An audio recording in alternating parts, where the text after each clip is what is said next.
दोस्तों, ideal and clear understanding यानी ICU में आपका स्वागत है। आज जब देश और दुनिया में अचानक काफ़ी तेज़ी से चीज़ें बदल रही हैं, ऐसे में मानो बुलडोज़र फार्मूला सबसे हिट हो रहा है। मोदी योगी का यह बुलडोज़र मानो सब कुछ बदल डालने के लिए आतुर है।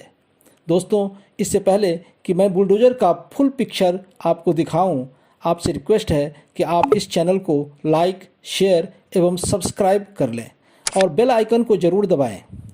और बुलडोज़र का कमाल जानने के लिए वीडियो को अंत तक ज़रूर देखें। एक बार योगी जी ने बुलडोज़र को माफियाओं, दंगाइयों और अपराधियों की संपत्ति ध्वस्त करने की लत क्या लगा दी। बुलडोज़र ने तो मानो अपनी अलग ही पहचान बना डाली है। अब तो आलम यह है कि बुलडोज़र किसी की राजनीतिक महत्वाकांक्षा को ध्वस्त करने के लिए प्रयोग हो रहा है, तो किसी के धार्मिक उन्माद को शांत करने के लिए। और तो और अब बुलडोज़र का कद इतना बड़ा हो गया है कि ये लाल किला ही नहीं बल्कि कुतुब मीनार, ताजमहल और जामा मस्जिद पर भी अपना रौद्र रूप दिखाने के लिए तैयार खड़ा है।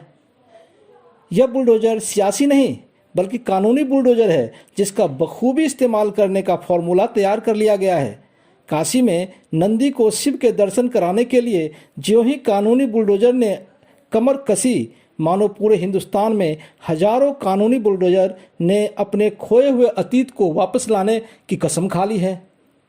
लेकिन कहते हैं ना कि जब कोई फार्मूला हिट हो जाता है तो सभी उसका लाभ उठाने के लिए पीछे पड़ जाते हैं। प्रधानमंत्री मोदी ने योगी के बुलडोज़र की तारीफ यूं ही नहीं की थी।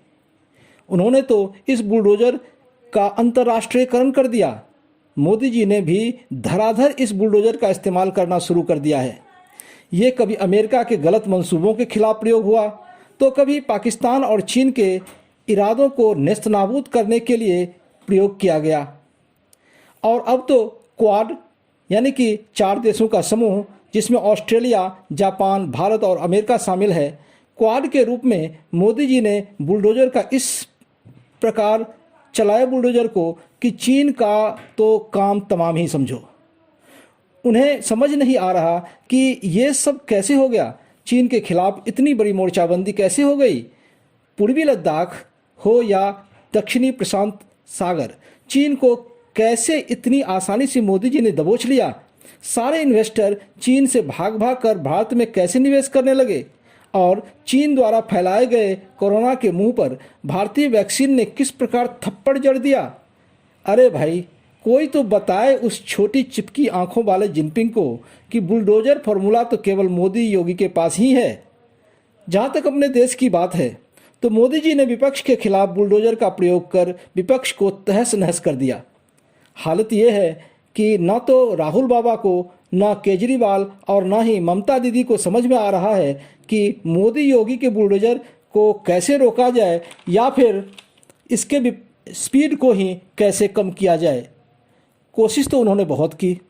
किसान आंदोलन, शाहीन बाग प्रदर्शन, जेएनयू संग्राम, कोरोना के दौरान ऑक्सीजन की किल्लत और हिजाब विवाद, लेकिन मोदी के बुलडोज़र के आगे एक की न चली और सारे फुस हो गए।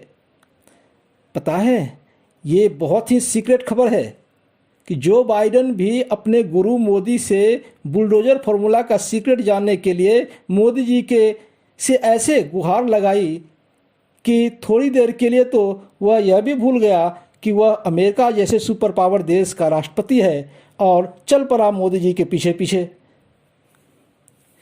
ब्रिटेन के प्रधानमंत्री बोरिस जॉनसन भी इसी जुगाड़ में भारत आए थे और भारत में बुलडोज़र फैक्ट्री में पैसे भी इन्वेस्ट करने की बात कही।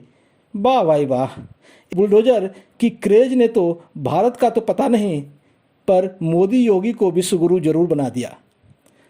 दोस्तों, बुलडोज़र का यह महिमामंडन आपको कैसा लगा, कमेंट बॉक्स में अवश्य लिखें।